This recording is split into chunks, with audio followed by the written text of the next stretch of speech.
Hello everyone, welcome back to the channel. Welcome to football দুনিয়া। এবং অনেকদিন পর এই জায়গাটাতে ভিডিও করছি। এখন তো আর সেরকমভাবে সময় পাই না কোনোভাবে একটা ভিডিও করে এডিট করে তোমাদেরকে দিই। এবং একটা কথা বলতে পারি, আমি যে কাজটা করি সেটা আমি চেষ্টা করি খুব সৎভাবে এবং অনেস্টলি করার। তো ভিডিওর বিষয়বস্তু কী সেটা নিশ্চয়ই নতুন করে বলার কিছুই নেই।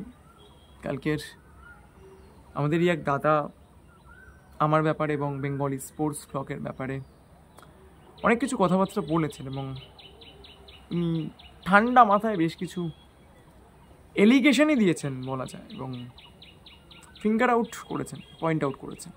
এবং তার আগের দিন আমাদের আরও কিছু দাদারা আমাদের দিকে পয়েন্ট আউট করেছিল, সেগুলো কালকের লাইভে জাস্ট 2 মিনিটসের মধ্যে, সেটাও বলতাম না।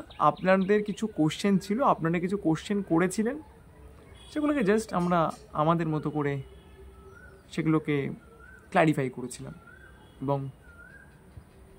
যেটা আমরা বারবার বলি, আমরা কম্পিটিশন এখানে কিছু করতে আসিনি, কারণ আমাদের কোনো কম্পিটিশান নেই। এই আগে আপডেট দিতে হবে, আগে আসতে হবে, কিন্তু কিছু কিছু ক্ষেত্রে বিষয়গুলোকে এমন একটা জায়গায় নিয়ে যাওয়া হচ্ছে এবং এমন একটা জায়গায় বিষয়গুলো নিয়ে প্রেজেন্ট করা হচ্ছে, হয়তো একটা বিষয় পরিষ্কার, মানে ঠান্ডা মাথায় কথা বলতে না দেওয়ার একটা ব্যাপার আবারও সামনে চলে আসছে।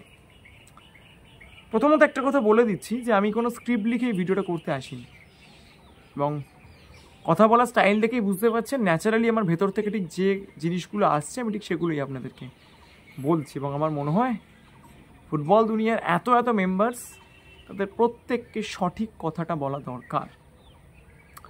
প্রথমত একটা কথা বলছি, আমাদের চ্যানেলটা কোনো হাইফাই টাইপের চ্যানেল নয়।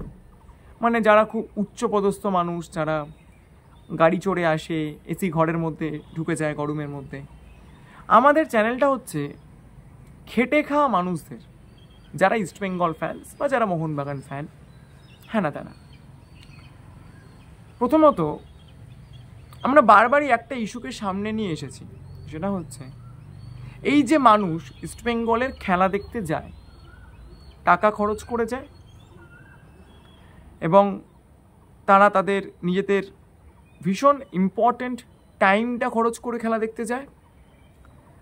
কাউকে এখন যেরকম সিস্টেম হয়ে গিয়েছে, শুধুমাত্র জিওর রিচার্জ করলে হয় না, সেই রিচার্জটাও প্রায় 450-500 টাকা, তার কমে হয় না।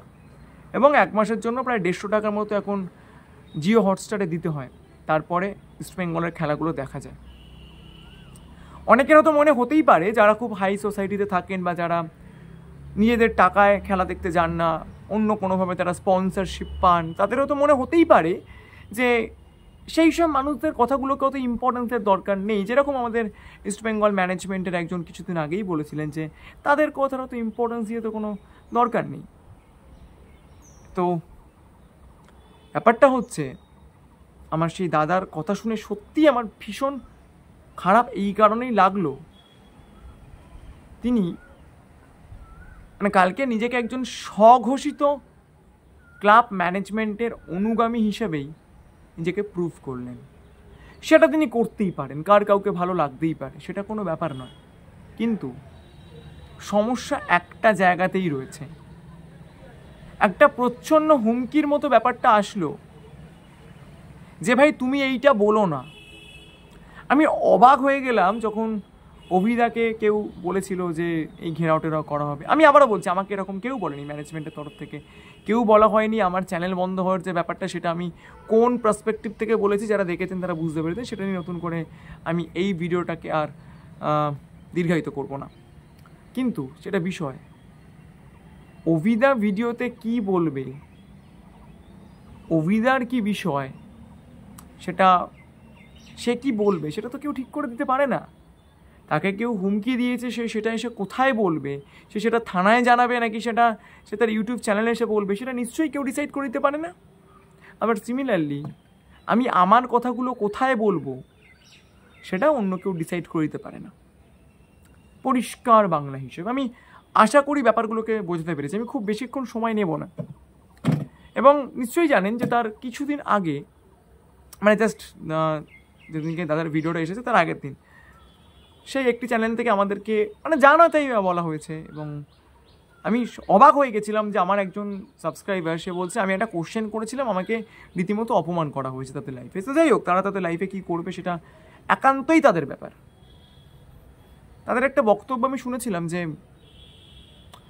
এই স্ক্রিনের সামনেটা এসে শুধুমাত্র তারাই অ্যাকচুয়ালি মানে ভালো কাজ করেন, ভালো কথা বলেন, আমরা শুধু গালাগালি দিয়ে চলে যাই। এখানে আবারও একটা আমাদের বক্তব্য রয়েছে। এই যারা সমাজের, আপনারা যাদেরকে তথাকথিত একটু লো নজরে দেখেন, যাদের কথার অতটা ইম্পর্টেন্স নেই, যাদের নিয়ে খিল্লি করেন, তাদের না সব থেকে বেশি ইম্পর্টেন্স রয়েছে। সেই সংখ্যাটাই না সব থেকে বেশি।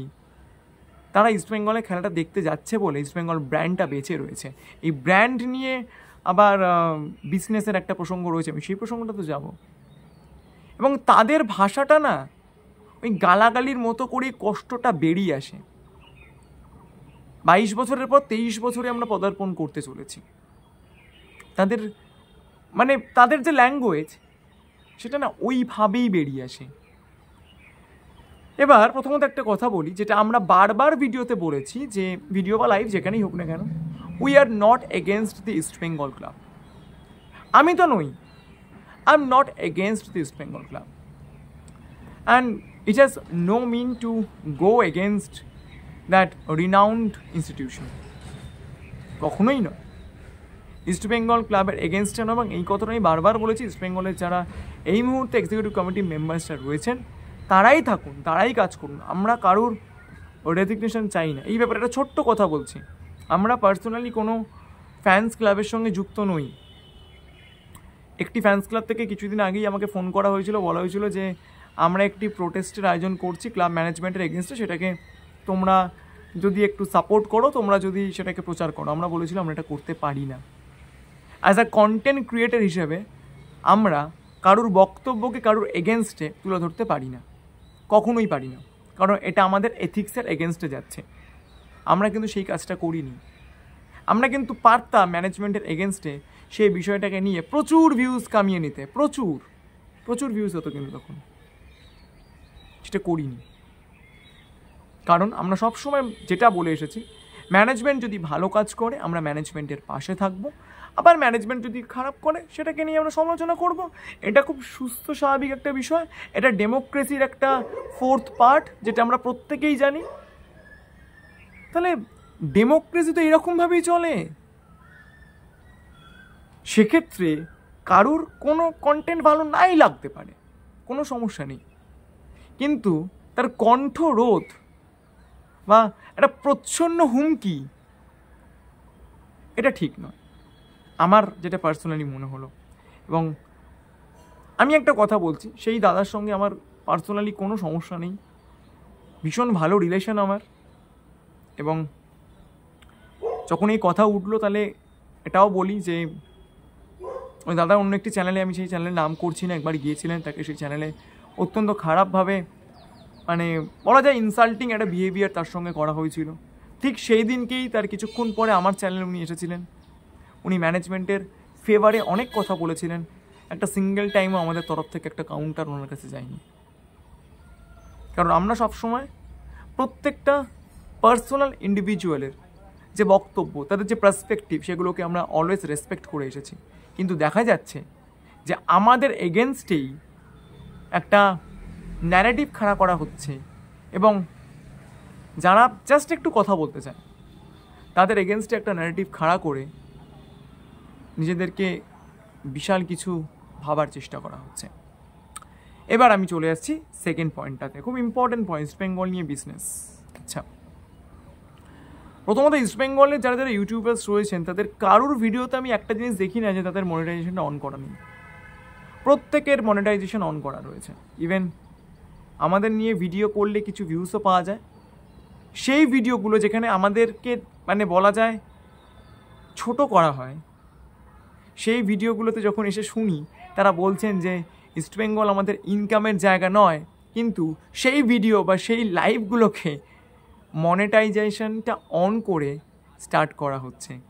অর্থাৎ সেই ভিডিওসগুলো বা সেই লাইভসগুলো সেটা কিন্তু মনেটাইজড, এবং সেখান থেকে সে 2 টাকা আসুক কি 5 টাকা আসুক, সেটাকে অলওয়েজ কিন্তু মনেটাইজ করেই কিন্তু রিপ্রেজেন্ট করা হচ্ছে।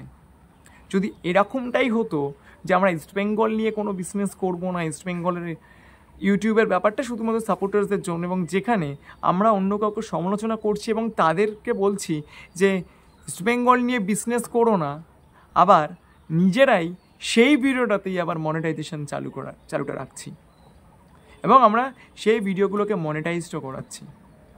ব্যাপারটা কীরকম একটা হয়ে গেল না? এবার নেক্সট হচ্ছে ব্র্যান্ডিংয়ের ব্যাপার। দেখুন, ব্র্যান্ডিং পৃথিবীতে সারা জায়গায় চলে।